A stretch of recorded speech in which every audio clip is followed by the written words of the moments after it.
to the business, but of course that I want was what to I did. explain why they cannot be here. But Dr. Kinfer has been phoning about every day, so we are sort of checking in. But sometimes I also have to be honest, sometimes the conversations are very short, or he has to call 4 or 5 times because they get cut. So it's all within the means that that are there. But yeah, he can say a lot of things in that short time because the approval was actually good. He completely knows what is in the program, and he knows that we understand. So the trust is there. So I think we'll manage as good as we can, but it's unfortunate. Yeah, definitely. So, well, maybe it is good to have a short presentation of people that are present in this meeting, and also to be clear on the subjects we will discuss. And maybe it's also good because I see a lot of familiar names, but I think some have not been involved in the kickoff meeting last Tuesday. And of course, we will not repeat this 2.5 hours we already spent. And the recording will, of course, be available for them as well. But it's good to know more or less who was there Tuesday and who wasn't, who is present now. So maybe to start at our side, and for those that were not Tuesday present, my name is Jolie Franke, and I am together with Elzine responsible for the portfolio Horn of Africa and Ethiopia within NAFIC. We have a financial colleague who is not present, who wasn't there Tuesday either, and that is Arie van Dijk. But normally Elzine and I are contact persons directly. We divide our task between us, but we are also working together. So if I'm not there, and I won't be there the next weeks, as some of you already know, Elzine will be there, and if Elzine isn't there, then I am there. That is important. Elzine, I'm not sure whether you want to add something to this. Well, I think you've said it all. So no, not really. Well, from our side, we would like to, before introducing our team, I would really like to thank both of you really very much on the record, since this is being recorded, because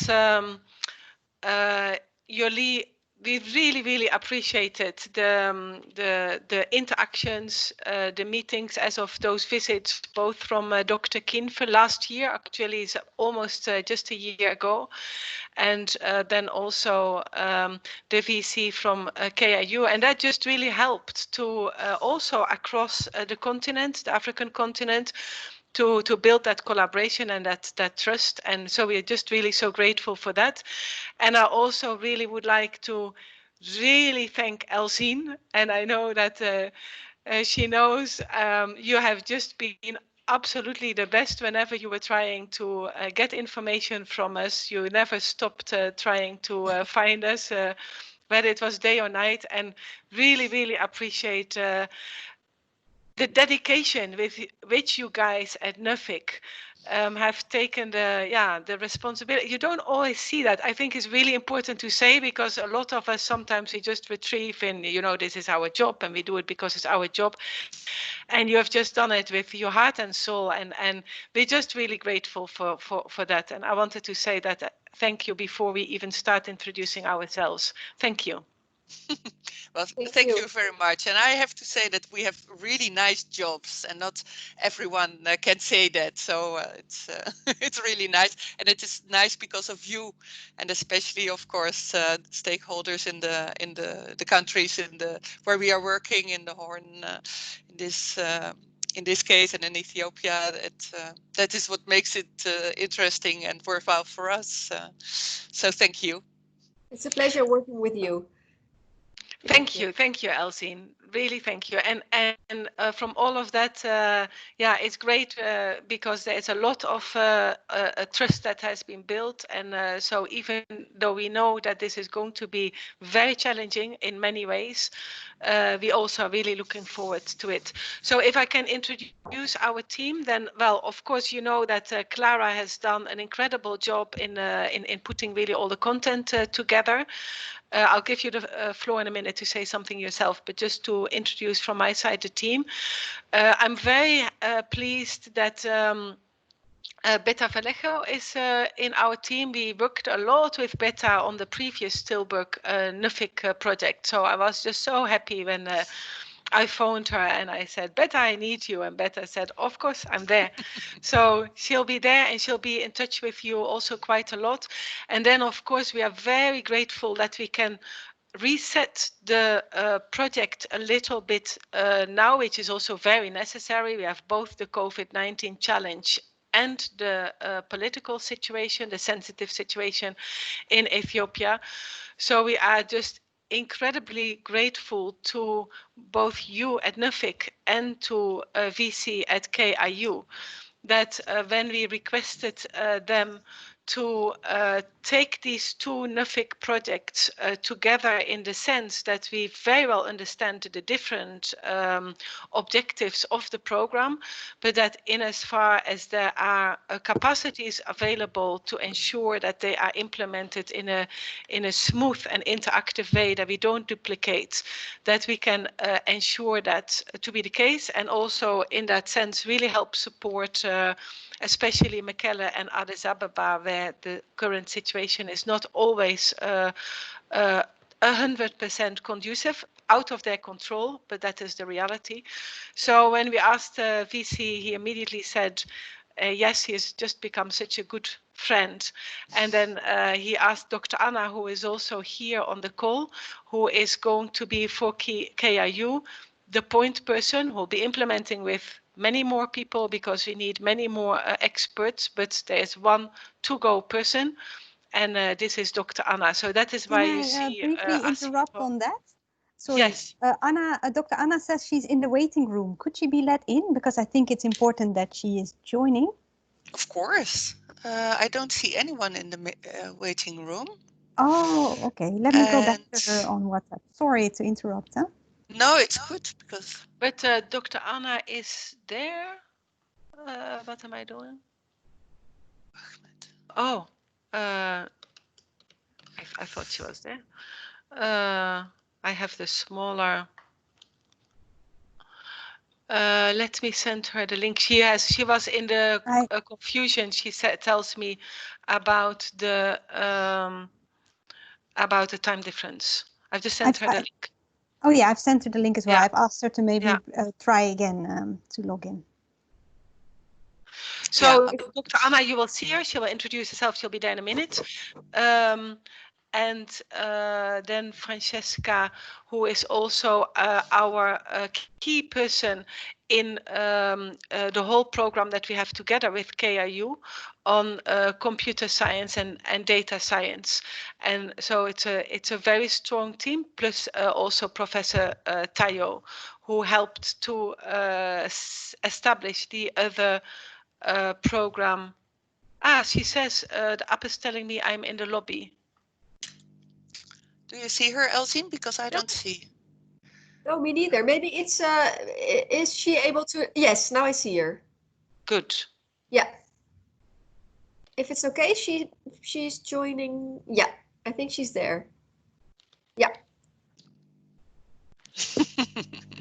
Yes, I'm finally here. Yeah. Welcome, Dr. Anna. Anna, it was very embarrassing because I had already started to introduce you thinking that you were there.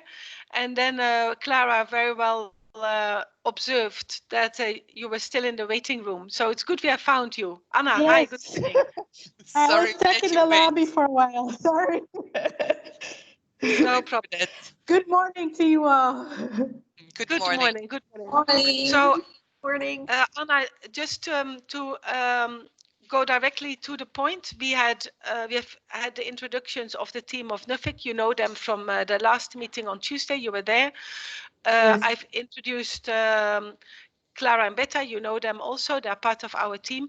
And I was just introducing the VC and Francesca and yourself, Anna, and explaining that you were the coordinator for both projects, that we have many people in the teams, of course, to implement all that, but that you had taken up the responsibility to be the go-to person from KIU on request of the VC. So, and I'm really, really very grateful for that. And with that, maybe I can ask the VC to start introducing the team, and then I'll ask you, Clara and Betta, also to do so. VC. All right. Thank you. Good morning, everyone. I know it is too early, maybe, for our colleagues in Netherlands. Otherwise, it's a great pleasure, and what a fantastic meeting we had on Tuesday. I really enjoyed and learned quite a lot, especially to do with communication and ensuring that we meet all the obligations of the project at that time.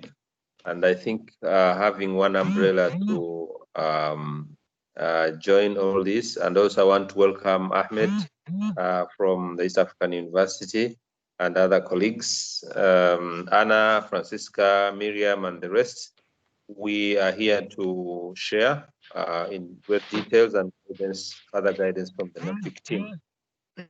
And also, may I also introduce Jamal, also from East Africa, for joining, and I think others will be joining probably as we. The bottom line is really for the NOFIC team, as I mentioned on Tuesday.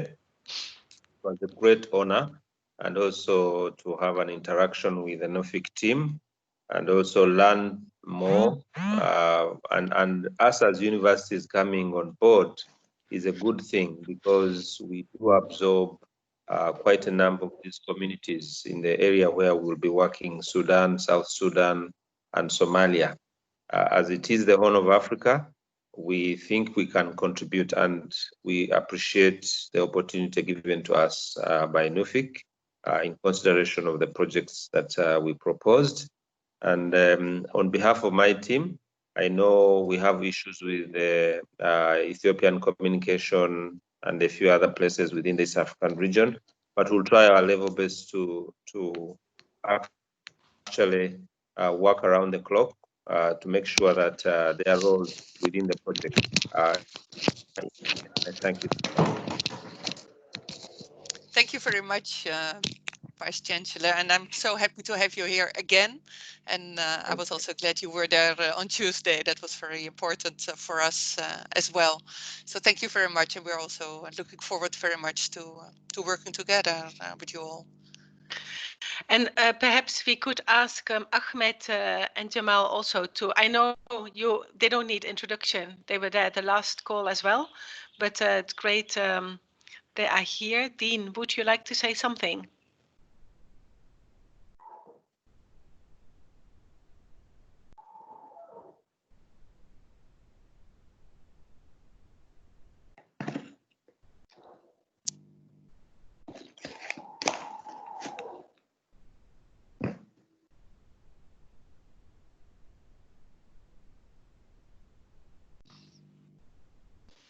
Maybe the connection doesn't allow? Ahmed, hi. Ahmed, we see you. Ahmed, you are on mute, I think. We can't hear you yet. Dean? I think the internet connection. Yes.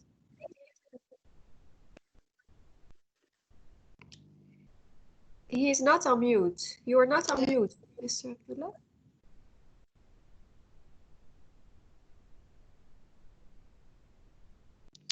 No, we can't hear. No, I think it might be the internet connection.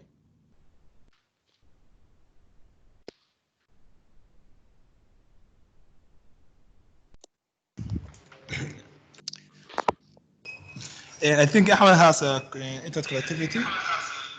Jamal, hi Jamal. Yeah, hi, and hi all of you. Just, I think you should be Clara. Hi all of you. I'm very pleased to be in with you today. Participating this very important meeting, and as you mentioned earlier, we are familiar. We were together with last meeting. I'm so glad and I'm so happy to have you here today.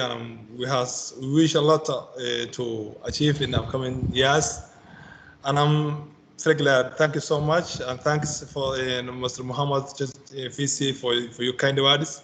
Thank you all. Thank you very much, Jamal.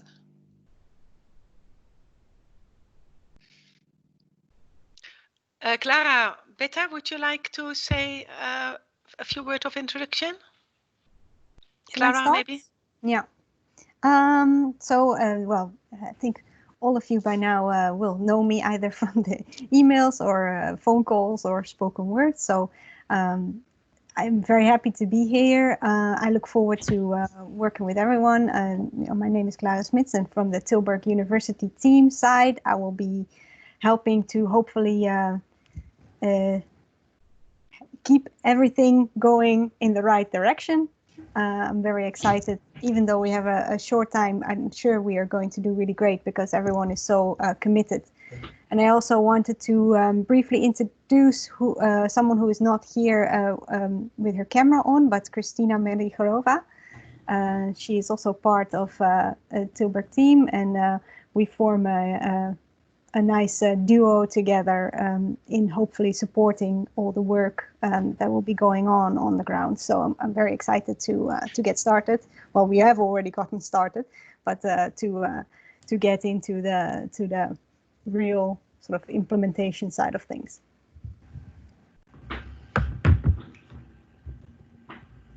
Yeah, and then I am Berta. I think most of you know me. I have some experience working on this type of projects with NUFIC. In this opportunity, I will work on the supervision of Dr. Anna from KIU. And I really hope to be able to contribute with my experience for the successful and the achievement of the goals of this project. Dr. Anna, maybe it is time that you also introduce the others of the KIU team.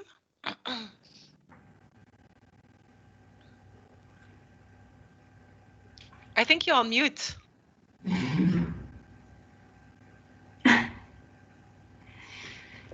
Okay, sorry about that. I heard we already talked to the VC and Francesca. I'm not sure who else is on the call. I thought we had already introduced the VC and Francesca.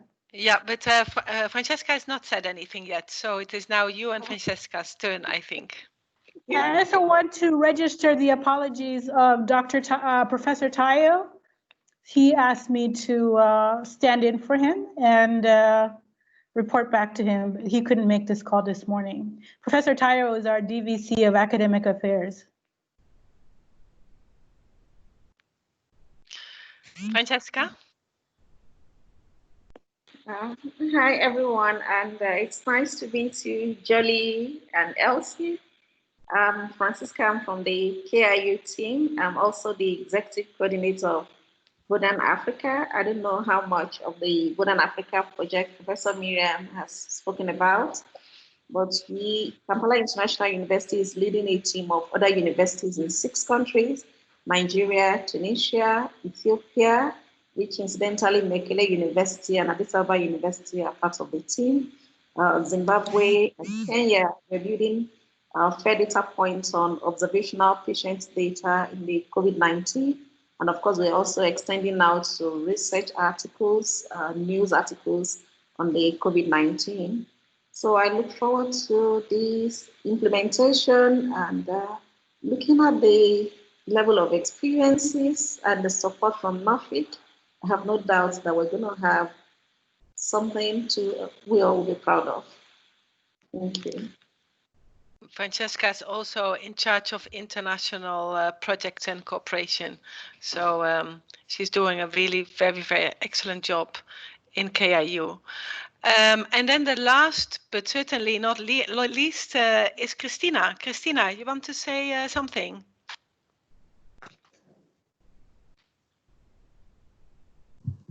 Hello, good morning.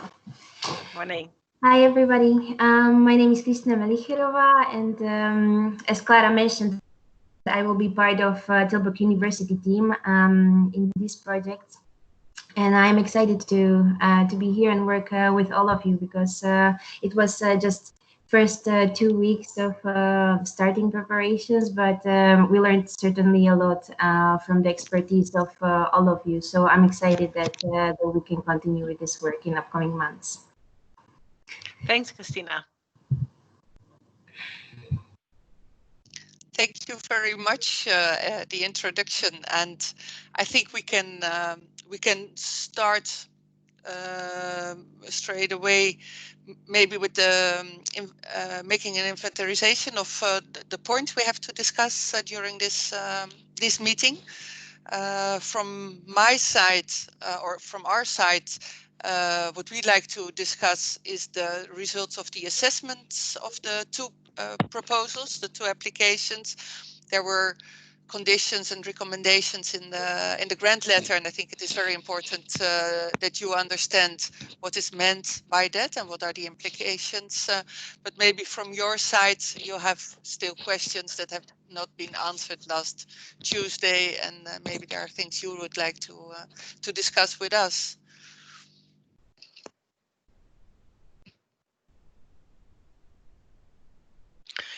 Thank you, Jolie, for that. And I'd like to ask Clara to first of all set the agenda from our side, please, Clara.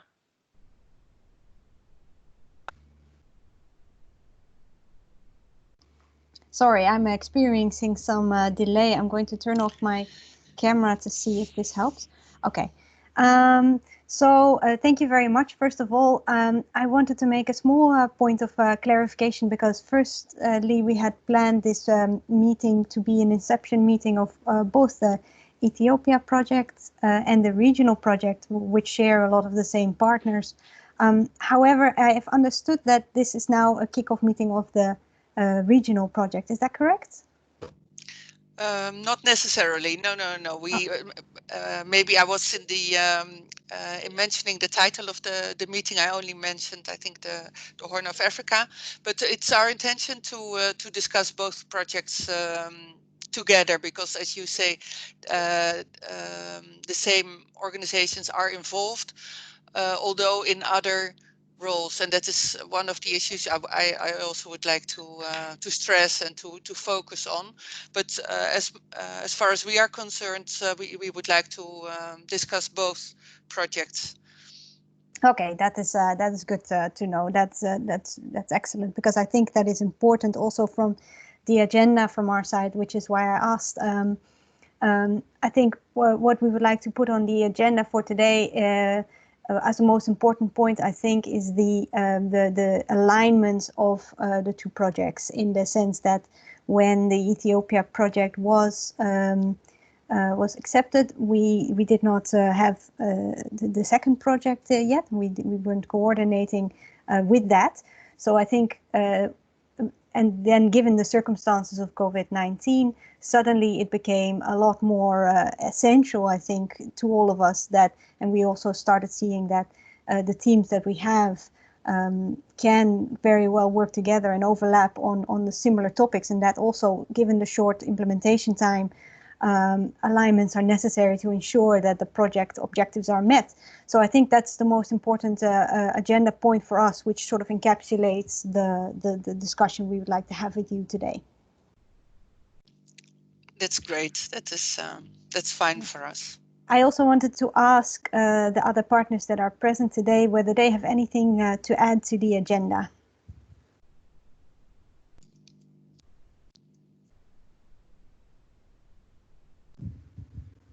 If not, then I would say back over to you, Jolie. Elsien, do you have something to add? No, I think it's good to discuss but that's just part of our general agenda, the obligations that are mentioned in the grant award letters and recommendations. But that's just part of the normal agenda, so that's it. Yeah, then maybe to start with, the question Clara asked, and also what you mentioned now, the need and also the opportunity to integrate the two projects. This was discussed on Tuesday, I think, quite lengthy. The possibilities project implementers have to adjust their project proposal or their project approach. And as we said on Tuesday, for us, the bottom line is that you achieve the outputs and the outcomes that you have promised to achieve. And the way you do that is not that important to us. So we consider you together the experts in implementing the project, and definitely now with COVID-19, but also of course the situation in Ethiopia, which of course we hope will not last too long, but well, you never know. Then in fact it's your obligation to adjust your project in order to make sure that you can still achieve the outputs and the outcomes. So please be assured that this is not something you have to ask our permission, but you really must do that. There are some, we discussed Tuesday also some bottom lines, like the maximum percentages for management and also for investments, and also if the changes are more than 25% for ICP, or 20% for ICP. Sorry, I'm confusing. 20%, yes, okay. 20%. I sent it to Clara this morning again with a link to the official document where it's all stated. Then you only have to explain afterwards in the reporting, the annual reporting, but you don't have to ask our permission upfront. You only have to warn us upfront when you are sure that you will have to adjust outputs and outcomes. So that is considered like you're not delivering what you promised to deliver, and that is something you must let us know as soon as you are sure that there is no way to go around it, and you have to adjust your change your ambition level, for example, or it's not always lowering. It can be higher, or it can be different, but that is something you have to let us know immediately, and we have a form for that, and I will send the link to the form as soon as well, together with all the other links we promised on the kickoff meeting. Jamal, did you want to say something, or did you have a question? No, I saw your hand. I saw. No. Okay, that's good. So I hope this is clear. And all. Continue. Yes, I will. Thank you, Jamal. Yeah. You can always be in contact, but it's not.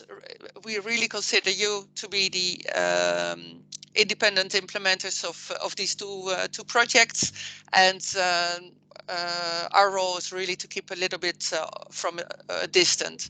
So if everything is going fine, then please go on and make the adjustments that are necessary in order to implement your project and to achieve your expected outputs and outcomes. So maybe just then to list the headlines, Jolie, that is helpful on the assessments that we have considered and that we will be putting to you as soon as we are ready. Can I go ahead with that? Is that the right moment in the meeting? Yes, of course. First of all, we have asked KIU to join us in the so-called Dutch team for both projects. And as I already I was making a leap forward in the introductions by introducing Dr. Anna as the point 2 person from KIU for both projects. She is the coordinator for KIU for both projects. Then, of course, we are grateful, you know that from the last meeting, to have East Africa University as the lead on the regional project, together with KIU as the Dutch member. And the Mekelle is the country A lead for the project in Ethiopia, and that will continue to be the case. And for now, we also are assuming that this will work, and we are putting in place the necessary means to allow that communication to be as smooth as possible. So that will not change. The two things that we have discussed, if I speak on behalf also of Dr. Kinfe, in the desire to get greater alignment between the projects and considering the current situation, is that in order to achieve the objectives in Ethiopia, some work on the ground will continue to take place, especially in terms of the deployment of the curricula. But Dr. Kinfe has asked us, seeing the possibilities with COVID-19, of their teams being in the Zoom meetings. Actually, Professor Francesca can testify to that, because they have been part of our Vodan project, and actually without problem they are participating in the meetings, except for those weeks that there is complete shutdown, but otherwise they are in touch. I just saw email communication between Professor Francesca and one of the team members from Mekelle.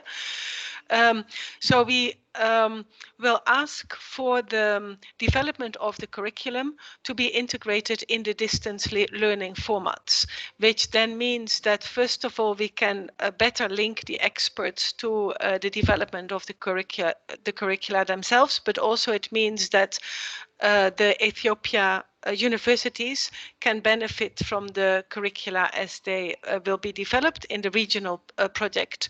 And that means that we will then also seek to align the curricula. So the curricula where there is overlap and duplication, we will deploy them to both, obviously design them for both. And the additional curricula that are given in the Ethiopia project, we will develop additionally, but also then make sure that those can be deployed in South Sudan, Sudan, and Somalia. That is our proposal, on the basis of which we would like to seek the alignment. Thank you. This sounds very, very good, and I'm really pleased that it is possible to have these two projects enforcing each other. I think in this way. There's only one thing I would like to stress, because it seems a little bit contradictory, and that is the role of Mekelle University, which is really different in the two projects. And as you know, this Orange Knowledge program is a capacity strengthening program, and we consider target university. So to put it very simply, and I know things aren't that simple. In the Horn project, East Africa University and the other institutions in Sudan and South Sudan are considered the target organizations that we would like to strengthen with this project. But in the Ethiopian project, this is the role for Mekelle University. So their Mekelle University is target, and we really like to strengthen Mekelle University. What we saw in the Horn project, is that roles got really a little bit confused, because when it was about investments being made or ownership, then there was a reference made to Mekelle University and even to Kampala International University as being owners of this project and also receiving the investments at the end of the project, whereas this really should be the role of East Africa University. So this is really what we would like to stress, and I understand, of course, that this is a little bit confusing, because especially the role of Mekelle University is fundamentally different in the two projects, whereas maybe in practice it is not that different. But for us it is very important, because it has to do with paying salaries or not, and of course investments being located or not. So that is very important, that we really know the roles and what in each project what each organization can and must do. So please let me know if this is clear for you. This is very clear, and it is also very good that you emphasize it again, Jolie. It is very clear that KIU and Mekelle in the regional project are part of the Dutch consortium as supporting team, and that the benefits are being deployed sustainably in Sudan, South Sudan, and Somalia, and they have the expertise to do this. And I would also really commend the expertise of Mekelle, particularly in the areas of youth employment, entrepreneurship, and so on. They have done their work, and we are going to make very good use of that. In the Ethiopia project, the a new element in which Mekelle and the universities then serve as the country A partners and the recipient is that we are really targeting there new youth populations that so far have not been served and have not benefited really from what universities have to offer in leading youth to new employment areas. So that is where their role actually is fundamentally different in that project. And what we seek to achieve in long term, and this is also a question back to you, is that I'm speaking on behalf of myself now, so maybe the VC or Dr. Anna might even correct me. But I would say that in this new area of distance learning, what the sustainable deployment will be is the benefits of including students in the learning process, especially in remote and difficult reachable areas, through the distance learning platforms, which might be on the cell phone, mobile phone, whatever is possible. Those kind of things are clear in Dr. Anna's conceptualization of this. But that the sustainable retention of that platform for Ethiopia as a country A partner in the Ethiopia project and South Sudan, Sudan and Somalia is going to be served from KIU, because we think that the centrality of that platform has to be retained in one place. And so that is how we have conceptualized this. And maybe it's good at this moment to check whether that is in line with your expectations and the possibilities of this program. But what you say, I'm not sure. It implies that investments are to be made that will be located in Uganda.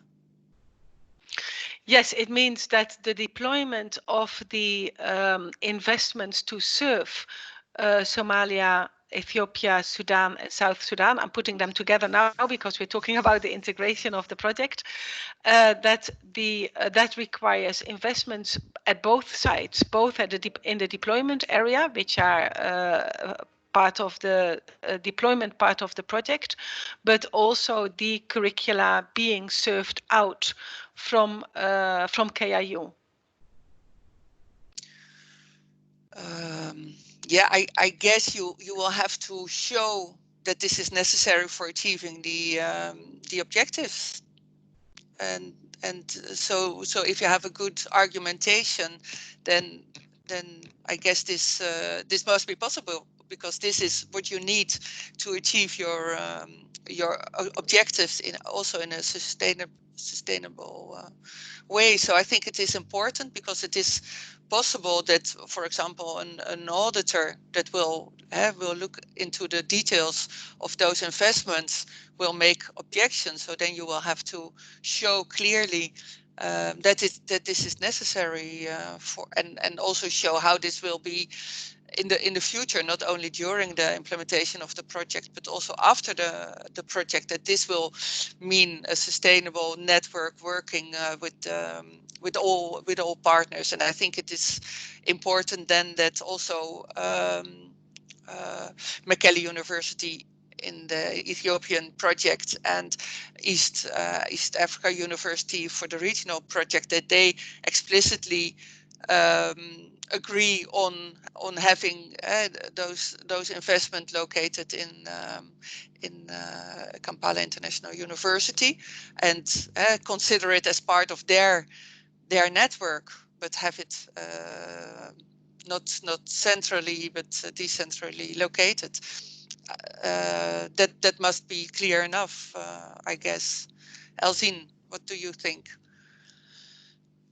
Yes, I think you're correct. And I think we do not have a lot of experience yet with digitalization in projects. So that's also new for us, and we have to deal with it now, especially in these times. And I think this is one of the consequences of a digitalization. So I think your explanation sounds very clear and well argumented. So in fact, as Jolie said, if the partners agree, then it sounds fine with me. And so what we have done in terms of the budget analysis that we have done so far is that originally, and especially on the Ethiopia projects, we had foreseen quite a bit of travel, which is logical because we need to bring experts together and so on.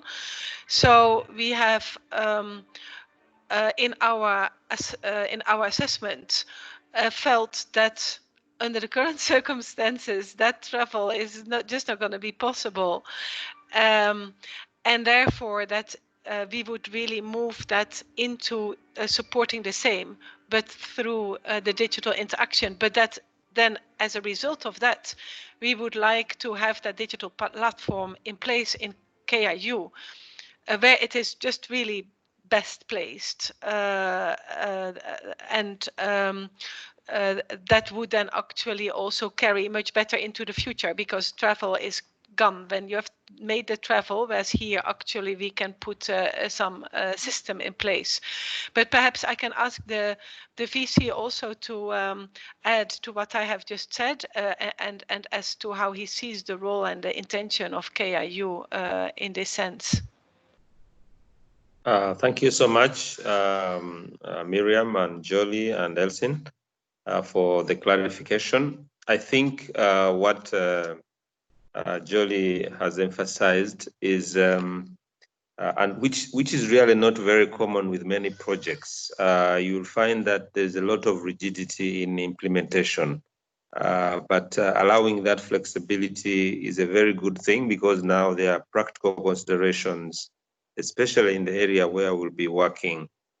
The second point is the fact that the partners are in agreement. I think, Miriam, I don't know whether we'll need an express permission or authorization or acceptance by our partners, so that this actually gives confidence and it's not an audit issue in the future, because then we'll be in hot soup. Here in Africa, we call it hot soup because we take a lot of soup. Yes. So the third aspect is, I think, on the sustainability bit. KIU already has existing collaborations with many of these partners, and I think we would be glad to have some continuity plan of access and how we continue to build the capacity even post-COVID, and when travel becomes possible. I think some of these are transferable, especially with the human capacity development to manage these programs. Of course, we have this project which is time bound, but I imagine with the cooperation we have with East African University and Mekele and all the other partners, it's very, very possible for us to continue working together. And KIU has an international outlook, and on behalf of the university, I can promise that we'll be able to do that, and will not be selfish in any way, but enable the project realize its objectives in categorical terms. So I think the critical thing is what kind of permission would it be in writing, and then from our side would be able to embed it as part of our implementation to have authorization and acceptance. So maybe back to you, Miriam, to clarify, and maybe Jolie can also guide. Yeah, and just thank you, VC, and just to make clear that the investments can be made in order to keep this as a sustainable program into the future, both in the country A partners and there where necessary to sustain that in the Dutch partners. Jolie and Elzin, that is the correct interpretation of this. Is that right? This is a question. Yeah, I understand. I'm not sure your last phrase, but if I understood it right. But to react on what the VC said, I think that is very clear, and I think it's a good idea also to have it explicit upfront. In order to avoid problems afterwards with auditors. I think for us it would mean an official, a formal exception to the rule. So the Orange Knowledge Program has its rules and regulations, and I sent, well, of course, the rules and regulations or the grant obligations and conditions are part of the grant letter, so you have them. But we can make exceptions if it is necessary.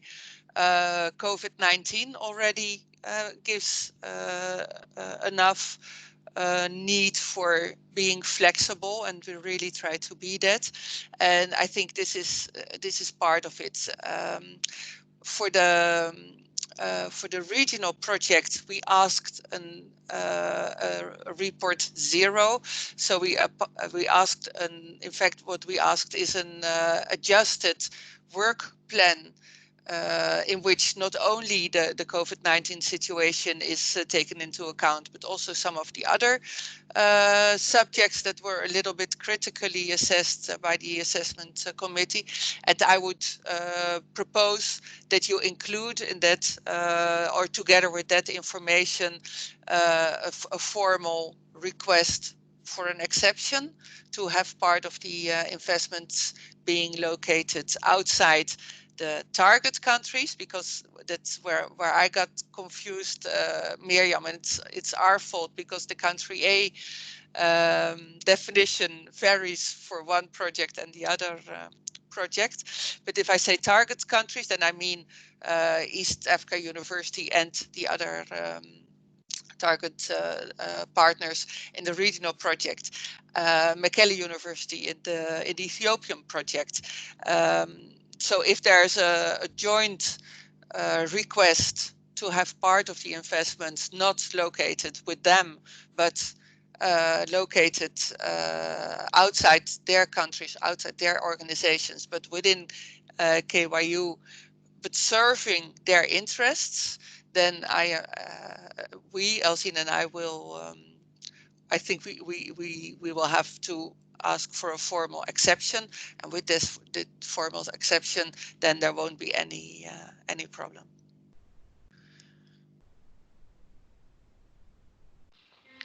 This is clear. I think this is fine. I think we can work with that. Thanks a lot. It was good we had this discussion. Yeah, and maybe to come back to this this report 0, because that is really confusing.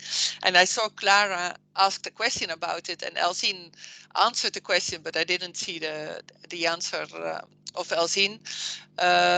Report 0 is only an answer to the questions we put in the grant letter. So where we say that you must submit an adjusted a proposal or adjusted work plan, then that is what we want to receive before the 1st of September. And it's not that there is a format for a report 0. It's only answer to the questions or answer to the additional obligations we explicitly mentioned in the grant letter. And this applies to the regional project. And for both projects, of course, there are also recommendations that have to be paid attention to during the implementation of the project, and also reported upon in the annual reporting.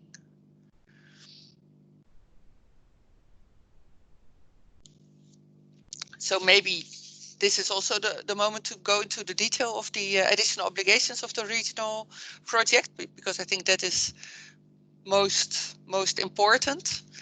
It means work for you until the 1st of September. And on Tuesday, I stressed also the importance of you going ahead. So it's not like you have to wait until September and then wait until we approve this adjusted plan. But please take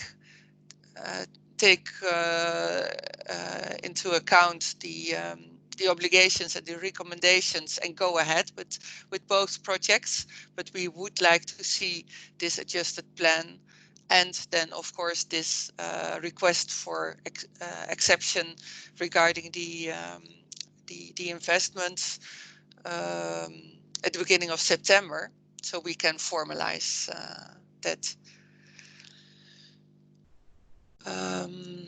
Yeah, I just continue. If you have any questions, please.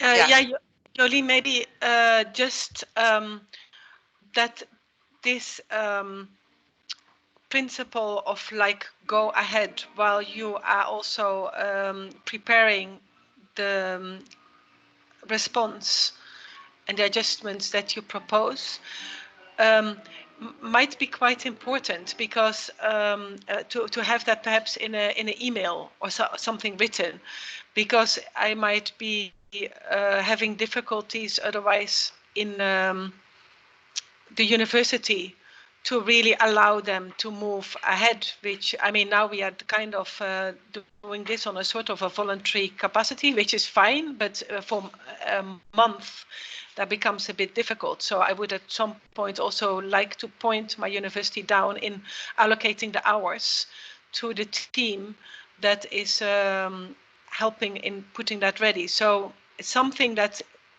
works with the legal formulation that you can give, like we have asked you to go ahead with the preparations while recognizing that this and this and this, that I think would be good to have, because it would communicate from your side what I've been telling them inside. Yeah, but maybe these are two different situations for both projects, because you have a grant letter for the regional project. So I think that is enough formal go ahead. There you Yes. have this information, you know, you can go ahead, and we explained the grant obligations and conditions also are very clear in the liberty you have in adjusting the project. So I expect you don't need any formal writing from our side. So what you need is the grant letter for the other project as soon as possible, and I think it will be sent one of these days. We had some Elsine, help. We had some logistical issues with our financial department, but the letter is ready and will be sent out probably today or tomorrow by email. Oh, okay, that's good. Just all I can say is the sooner the better, because you know that the departments, they're all going on holiday, so it's really a matter even of days sometimes. Yeah. So we're very sorry about the delay, and it was really out of our hands, but it's done now, and it will be sent to you as soon as possible. You don't need to apologize. It's just a matter to kind of manage the practical consequences. That's all.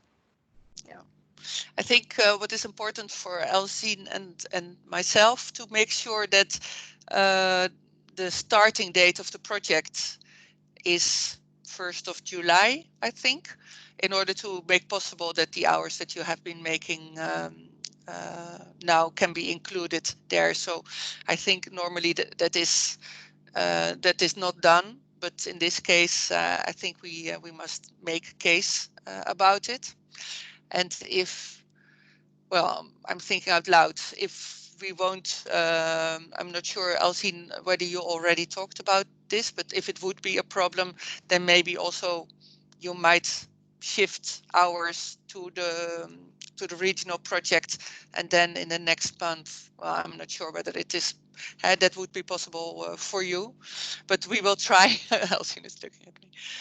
We will try to have the 1st of July as a starting point for both projects, also for the to make the integration possible. So let's stick to that. Yeah, for us, the most important is that we need to have the volume, because it's on the basis of the volume that we put the capacity in place for the next 21 months.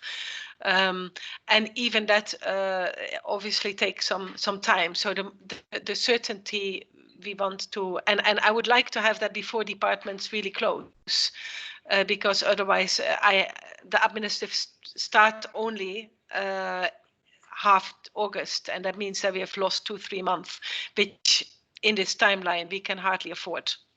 Yes, yeah. No, we will make sure you get the letter this week. So shall I continue with the obligations in the grant letter of the regional project? Of course, the first obligation is to adjust to COVID-19, and I think this was one of the projects that was already quite adjusted to COVID-19, and it is really already part of the application. But still, you don't know. You didn't know what COVID-19 will look like, and we still don't know now. So that is something that is still a reality, and this is a condition that is taken up in all our grant letters. So where necessary, make arrangements, and well, we discussed that already. Then the second point has to do with this roles we already touched upon, that this project is oriented towards strengthening the institutional capacities of the country A partners, and in this case those are the partners in Somalia, South Sudan and Sudan, and this is also done in a sustainable way. So what we want to make very clear is that the Orange Knowledge Program is strengthening capacity of educational institutions, in the case of the institutional collaboration projects, in order to make them prepared for giving education training to the final beneficiaries. We do not pay for trainings and education directly to the final beneficiaries, so the communities and the groups, women groups and youth groups. So this is an indirect investment in educational capacity in order to capacitate them to also, after the project has finished, to train and work with the final beneficiaries, which in this case are communities and youth and women. So this something that should be very clear for you, because it won't be possible to just in your statement of expenditures declare costs for education that is being given in communities. It is really oriented towards strengthening universities and training institutions in order that they, on their own account, and that's why sustainable is the key word in this condition, that they are for them it is possible to give this education and training. Can I ask a question? Of course, Berta. But expenses to perform that activities, those are covered, right? The expenses to strengthen the educational institutions, so East Africa University, the other organizations, educational organizations that are involved, those activities are all paid for. Of course, there can be some implication of the final beneficiaries while you do so, but it's always indirect. So you're always strengthening the educational institutions in order for them to be able to give training and education to the final beneficiary. So it's the same like the niche project you were working on. We strengthened Ethiopian universities as training staff, but we never paid for the education that was given to students of those universities.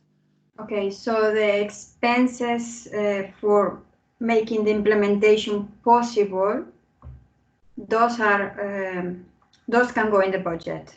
Of course, of course. And the fees and that is not part of the budget. Because that is part of the sustainability, because the South partners should be able to do it. Okay, it's clear now. Good. Exactly. Yeah. Of course, there are some fees for the management of the project, and that is part of the 20%. And that is, well, up to you how you divide that between the partners of the target universities. That's the 30% of the 20%, which is really complicated, but I expect it is clear for you. Yeah. So that is one of the other additional obligations as well, to adjust this the way the management fee was calculated. So it is quite specific, but I think it's clear enough. So I expect that that is okay. If you have any questions about that, then it is something we will have to discuss also with our financial colleague, if this is not clear enough. I have a question there, Yoli, and that is in terms of the regular finances, financial capacity in our universities. I'm talking specifically about Tilburg.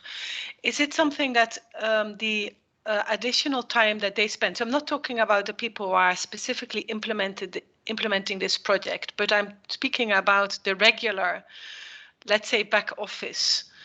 Can they be put on the budget in terms of their time,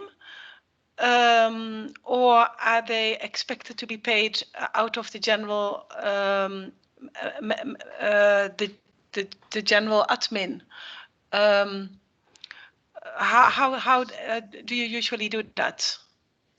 Yeah, just for the record, I put off my camera because I see that Jamal mentions the bad connectivity. And of course, Tuesday, we all had our cameras off, so maybe that will help now. I think it should be very clear which costs are directly related towards inputs, so outputs I have to say, and those that are directly related or indirectly related and part of the management costs. So what we are doing now, of course, is management cost, but as soon as you are working on curriculum development or on staff training or development of the network, then these are output related activities, and those are not part of the management costs. But I think, I mean, the you have people who are assigned specifically to the input in the project, and then there are people who, as part of the regular work in the university, do the financial control, internal auditing, and so on. Are they supposed to be part of the project costs? That is part of the management costs. So that's where you have the. So you can allocate to them. Yeah, yeah. Okay. That's the 20% you budgeted. Okay, and then one more question is that. Is it possible to for the costs related to me to reduce them in the sense that I already have my employment with the university? So do I really need to compensate that, or could I reduce that, say, for instance, theoretically, could I reduce that to zero? Again, sorry? The cost relating to my work on this project, could I reduce that to zero if I wanted? Because already I have my, I have already got my job with the university. So do I need to allocate additional money for my time in that sense? What you mean is you will comply with the percentage of time that was part in the application, what you promised to spend on this project, but you won't put it in the, you won't declare it. It would be like a co-funding. I would consider that co-funding from the part of Tilburg University, and I think that would be very welcome, of course. Okay, that is good. And it would be good to make it explicit, because then, of course, we can see that Tilburg University has invested in the project. I think it's very important to know. Yeah, all right. That's helpful, Jolie. Thanks. Thank you for this. Okay, then let me look at the other additional obligations. Ownership of the country A partners must be strengthened, and that also had to do with, well, the feeling of confusion of who are the owners of this project.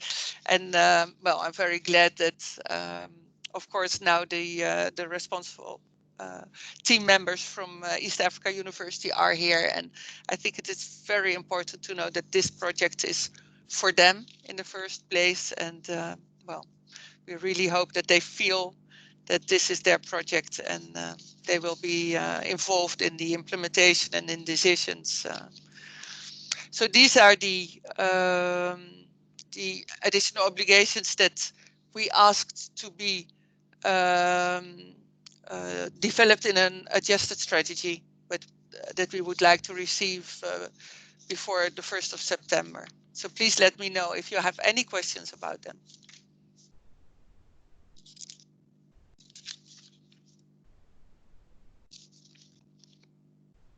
No questions? We will, Jolie. Yeah, Yeah, I don't know. Are there more questions from our side team? Not from me, at least for now. No, yeah, it's clear. It's clear so far. Yeah, I'm good too. Clara, Christina, Beta? No, I think we are clear. And if in the doing of all these revisions and report zero, we have questions, I'm assuming that we can always email Nufik.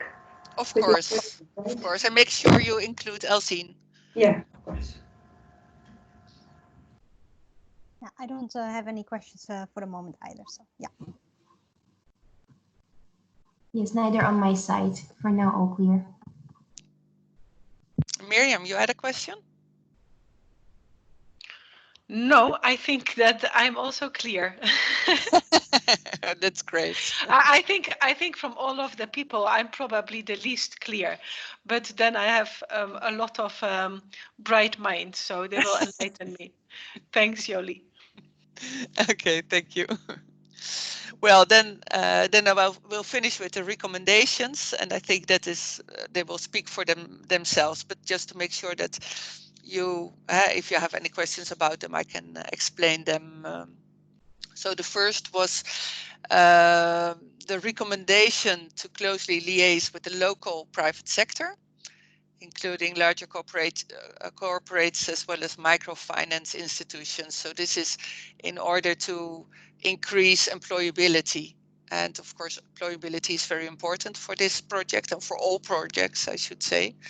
So this is a recommendation that you might take to heart. Please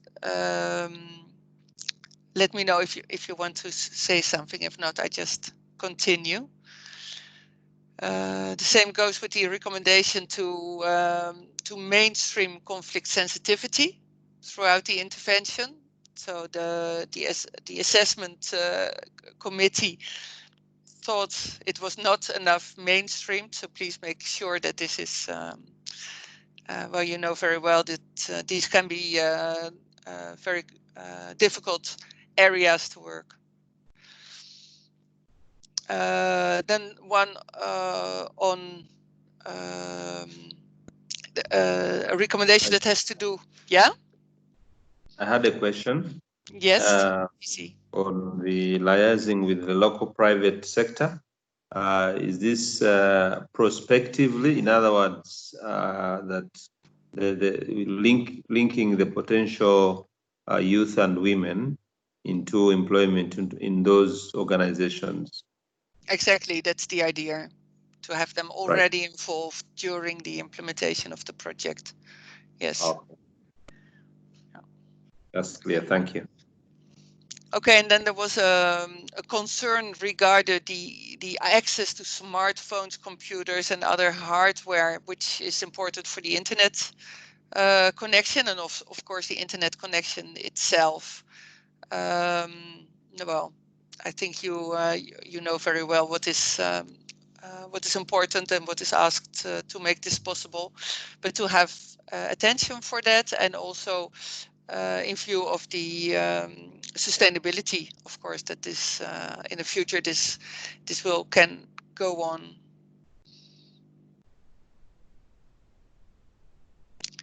Then there was a recommendation to coordinate with other digitalization and entrepreneurship programs currently implemented in the region. So not only Dutch funded, but also, for example, the EU funded Regional Development and Protection Program. And then finally, a recommendation to strengthen management of the projects and its 9 project partners, which of course is a challenge. I see a hand, I think, of Ahmed Abdullah. Please go ahead. Unmute your mic.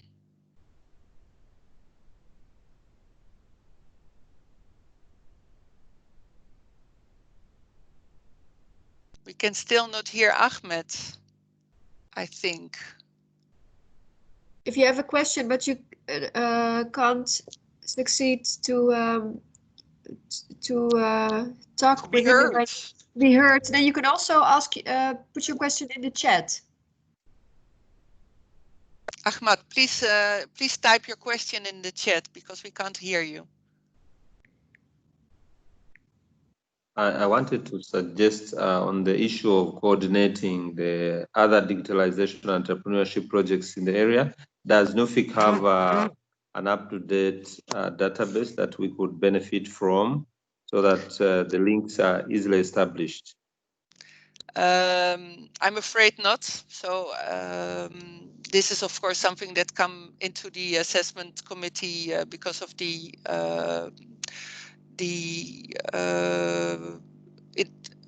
external member that is knowledgeable in the region and on the subject. So the EU-funded Regional Development Protection Program is explicitly mentioned, and I think if you are in the three countries, in Somalia, Sudan, South Sudan, I think the Dutch embassies would be a good entry point, or also to have more information on which programs are meant. I can't give you more information than is here. Okay. Sorry. No, it's okay. Thank you. I hope Ahmed will be able to type at least his question, because otherwise it gets lost. Are there other questions or remarks? Because then we could continue with the other project, the Ethiopian project.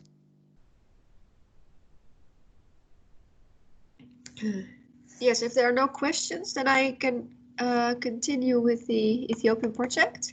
There were no obligations other than, as Jolie already mentioned, the standard obligation concerning COVID-19. But no, there's no need for a report 0. So that condition can be addressed in the first report next year. And then there were a few recommendations, 2 to be exact. The first one is the assessment committee recommends a more active use of popular media to communicate on project activities and results, to reach more possible future beneficiaries and other stakeholders. So the communication strategy was mostly academic focused. And we would also like to see a more popular use of social media, for instance.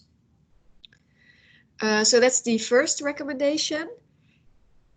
And then the second one was some more elaboration on the type of jobs for which the training programs in the project will be developed, and the demands for these jobs within the Tigray region. As well as a clear strategy to enhance employability. And that is also a recommendation that can be that we would like to see addressed in the first report. So that's for the recommendations for the Ethiopia project. I'm not sure if there are any questions about that.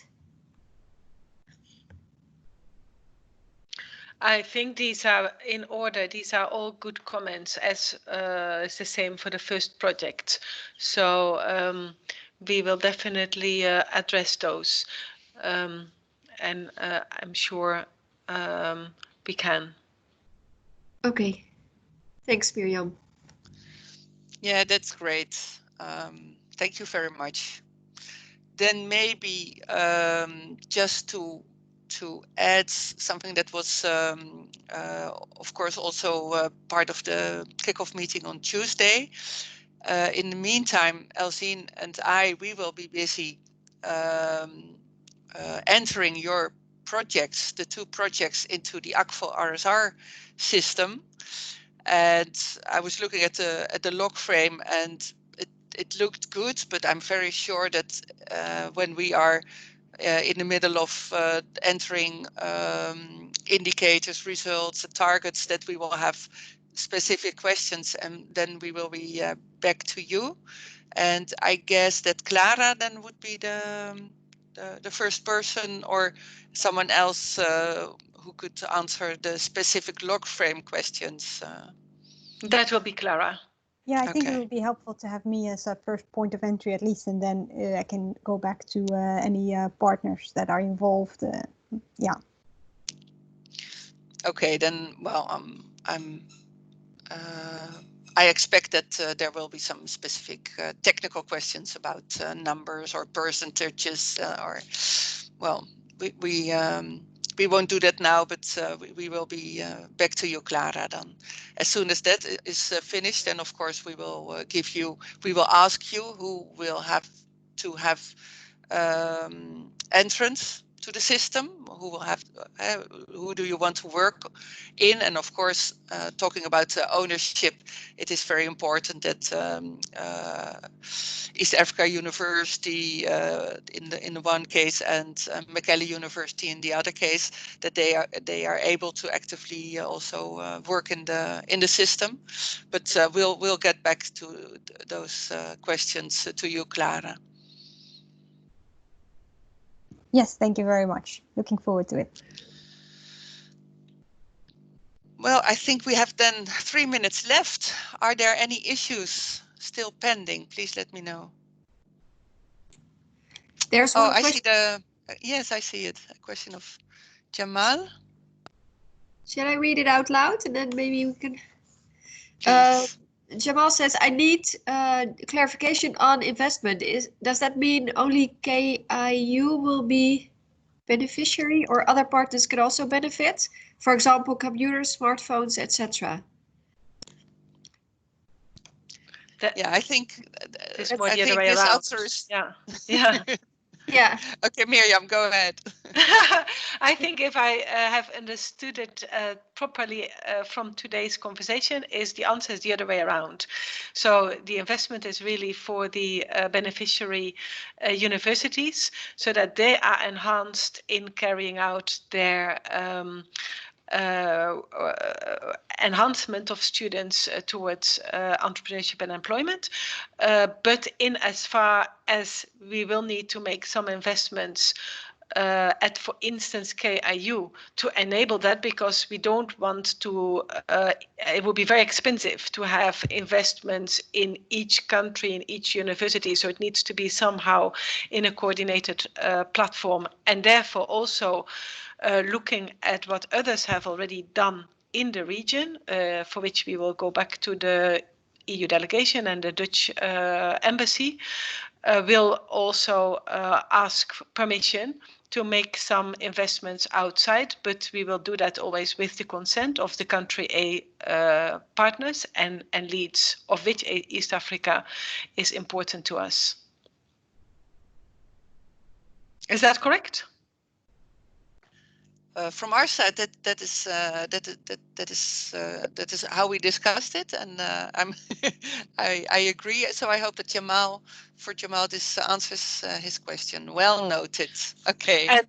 And maybe also to clarify to Jamal that we have had in this call the suggestion of the VC, which was welcomed by Elzine and Jolie, that one of the mechanisms proposed is that we are actually putting this down in a sort of interconsortium agreement, so that we all are clear of the intentions, objectives, and the mechanisms for doing that. So I think we'll be working towards that in follow-up of this call. But this call was also very clarifying for that. So we're really grateful for your time, Elzine and Jolie. It helped a lot. Okay, well, thank you. And for us, of course, it is very important to have everything clear at the beginning. It will prevent a lot of, well, misunderstanding during the implementation of the projects. You mentioned something like a consortium agreement, and of course that is very important, because that is also mandatory with the first reports. And in this case, this means that for the regional project, it is mandatory to have it 1st of September consortium agreement. And please look at the grants, obligations and conditions, what exactly do we expect from a consortium agreement? And then of course you can add everything you want to add to it. For the Ethiopian project, the first report is in one year, so the consortium agreement is only due. Of course, it is logical you develop it now, you elaborate it now, but we only have to receive it with the first report, and then the formal request for an exception to have part of the investments in Kampala. That would be good to have it together with this agreement. So I think it's a good idea to have it as part of the agreement, and we would then consider it as a request for an exception, and we will answer to it. Hopefully, we can agree on it. Yes. Thank you. Thanks a lot. Thanks a lot again, Jolie and Elzine. Well, thank you very much, all of you, and good luck with the implementation of the project. Now it's really up to you. Yeah, we'll do our utmost best. I think we're excited. We think the teams are excellent, and we're ready. So we'll hit the road running. Yes, yeah. Good luck. Yes, thank you very much. And also, we wish both of you really very good holidays and a good rest. I think it must have really been. I can only imagine how much it has taken to get all of this out and ready, and so really appreciate how zen you have remained through all that. We can all take a bit of an example of that, and I really hope that you get some rest, and we will see you back in August. But from now on, we will take it upon us, Anna, VC, everybody else, to make sure that we really use this opportunity well. Of course, you know that as one of the authors of the report on the global approach to COVID-19 of the IEV, and we are actually also presenting a report on digitalization and youth employment from the IEV in September, which has been approved by the IEV. So we're just waiting over the holidays to present it to the cabinet. And the work that you have set out here in Nuffic just really ties in so well. And is incredibly urgent, because all the signs that we get, and I feel that this is a weighty obligation on us, is that things are not good. The situation in Ethiopia, we have discussed it a little bit today, but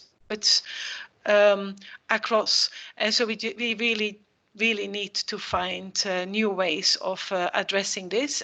And this is a lot of resources. It's small in relation to the challenges that are there, but if we can figure out some things that can work, then of course, in that sense, it can really enlarge the response. So we really hope that we find some new mechanisms coming out of this COVID-19 crisis, in which we can respond to that incredible challenge and need to generate livelihoods for youth. And this is it's an obligation, it's a responsibility. It's incredibly important for Africa, looking at the demographics, but at the end of the day, it also really is a European interest and a Dutch interest to do so. So we'll be not taking this lightly, I can assure you that, and we'll do whatever is in our power to make sure that we find some answer, part of the bigger jigsaw puzzle to this. And again, we thank you for your trust to allow us to contribute to this.